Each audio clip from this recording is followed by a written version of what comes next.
Olá, gente boa, muito boa noite. Estamos começando pela PUC TV Goiás mais uma edição do programa Papo Dinâmico. Toda terça-feira, você já sabe, às 11h30 da noite, nós nos encontramos aqui sempre para debater um assunto de seu interesse. Por exemplo, hoje nós estamos aqui para falar sobre o planeta Terra, a nossa casa comum, né? Estamos aqui com os nossos dois ilustres convidados aqui, honrando com as suas presenças, professor Marco Aurélio, né, e a professora bióloga Sara Amado. Vamos aqui debater esse assunto, né? E antes, porém, vamos fazer o seguinte, apresentá-los por meio de um VT preparado aí pela nossa produção. Roda o VT. Sara Amado possui graduação em Biologia e mestrado em Ciências Ambientais e Saúde, ambos pela Pontifícia Universidade Católica de Goiás.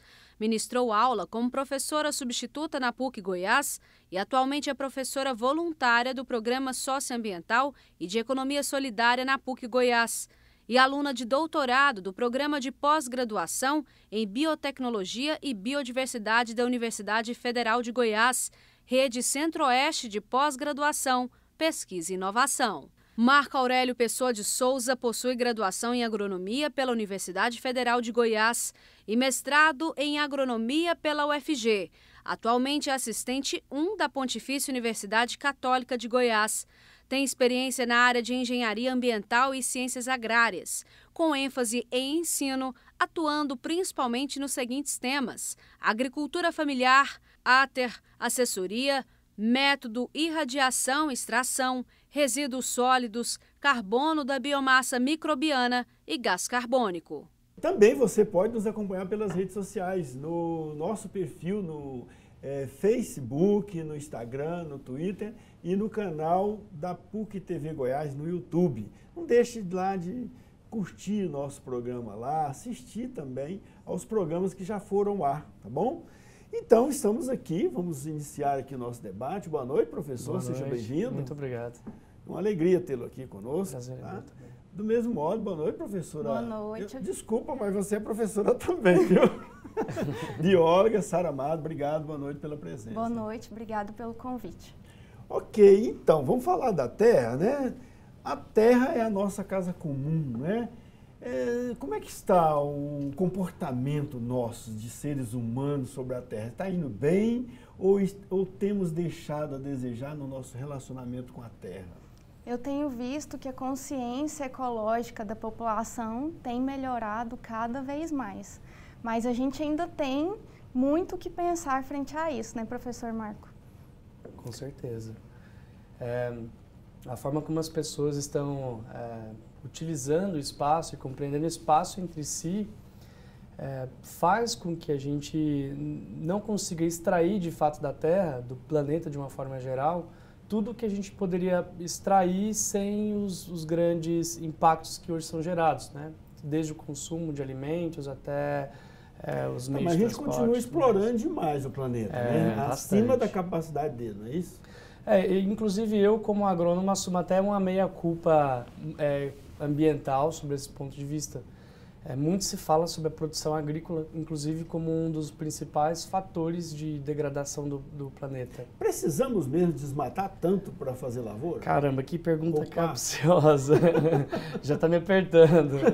Então, existem algumas teorias, né? Uhum. Se a gente for pensar sobre o ponto de vista da produção em grande escala, de fato, produzir é muito importante. Mas a gente sabe também que os números são alarmantes em relação ao quanto se perde durante o processo produtivo. Precisa mesmo produzir tanta soja que nós produzimos? Não seria melhor produzir menos coisas, mas mais coisas? Eu sou muito favorável a uma agricultura mais familiar, que você valoriza muito mais o terroir, que os franceses fazem muito bem, inclusive. Certo. Tanto gado, tanto pasto, precisamos de tanto gado, tantos bois, tanta carne. As estatísticas apontam que não necessariamente é um viés. Agora, o Brasil, a economia brasileira, a gente vê assim, a economia, o PIB melhorou porque houve um aumento da safra agrícola, aumento da produção de carne e tal.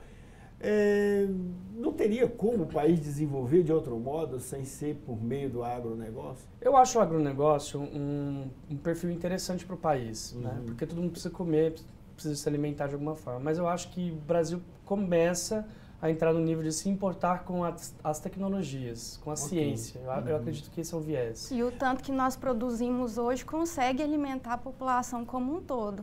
A questão é a distribuição igual para todo mundo que precisa comer. Né?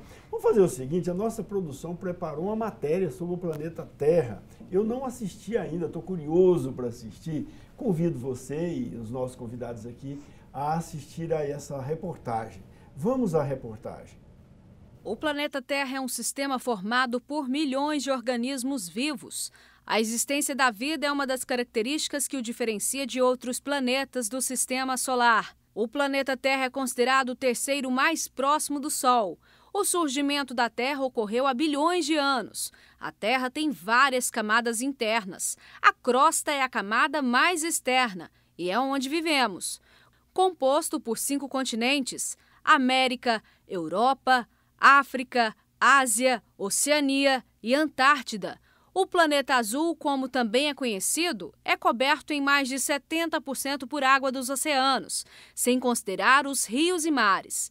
Sua forma não é perfeitamente arredondada. A Terra é praticamente uma mãe que acolhe seus filhos, assegurando vida por aqui. Realmente é assim, as imagens, pelo menos produzidas, né, do espaço do nosso planeta, são imagens que fazem a gente ficar assim, apaixonado pela Terra, né? A gente sente, né, professora, que parece que a Terra realmente ela tem algum ar assim de mãe, né? Ela nos acolhe realmente, né?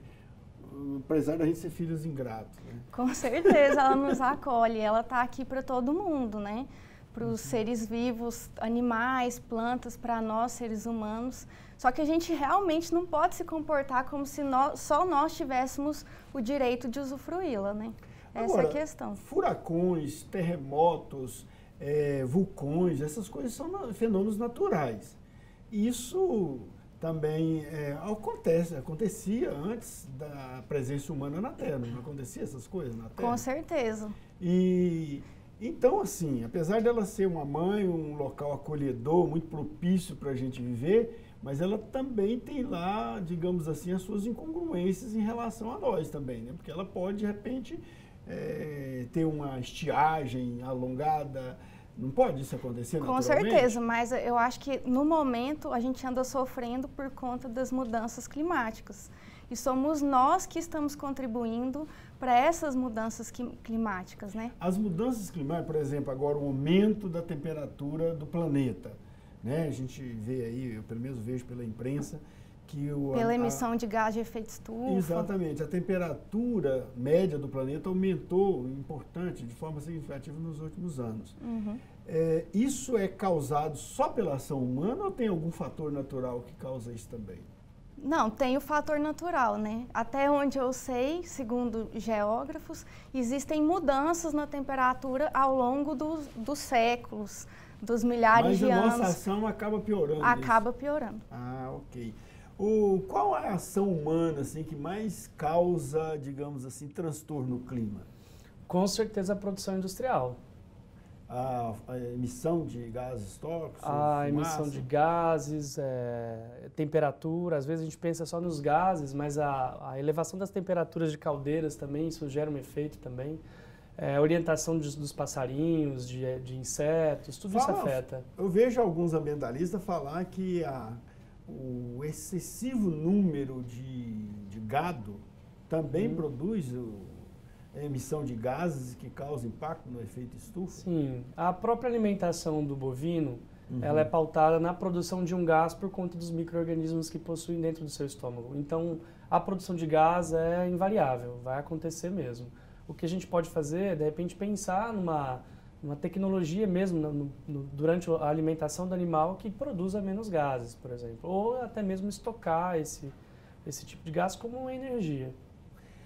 Pois é, a gente vê aí que as matas, pelo menos a gente vê o mundo inteiro dizendo que as florestas são importantes para o equilíbrio ambiental do planeta, né? Por outro lado, nós temos que produzir alimentos, e aí há a necessidade do desmatamento. A riqueza que o desmatamento provoca, causa, que é o aumento do PIB, a exportação de commodities, soja, milho, etc., gado, então produz riqueza. Essa riqueza que é produzida em decorrência do desmatamento compensa a perda da riqueza que são as matas naturais? Eu, categoricamente, com certeza não, porque nós temos uma riqueza biológica muito grande que, inclusive, nós poderíamos usar isso. Aqui na universidade, na PUC, a gente consegue, inclusive, tentar entender como funcionam essas riquezas que no nosso bioma, o bioma que nós estamos inseridos, consegue nos oferecer através de novas alimentações, novas possibilidades, proteínas, enfim. Eu acho que se a gente explorasse isso, seria melhor. As próprias florestas fornecem alimento, com certeza, né? Com certeza. Ela tem uma dinâmica própria. Tá, ok. Pois não, professora. Pois não. Quando você desmata uma determinada área, você fragmenta o ambiente. Então, você subdivide populações de espécies. Isso faz com que essas espécies comecem a praticar endogamia, o que diminui a variabilidade genética entre elas e elas começam a ficar menos resistentes ao ambiente. O que é uma endogamia? Endogamia é quando espécies começam a se reproduzir porque são parentes, são entre parentes. Né? Reprodução entre parentes. Entre parentes. E aí isso reduz a variabilidade genética. Ok. Vamos fazer o seguinte, a gente vai aprofundar esse tema daqui a pouquinho, tá bom? Aguarda a gente no próximo bloco.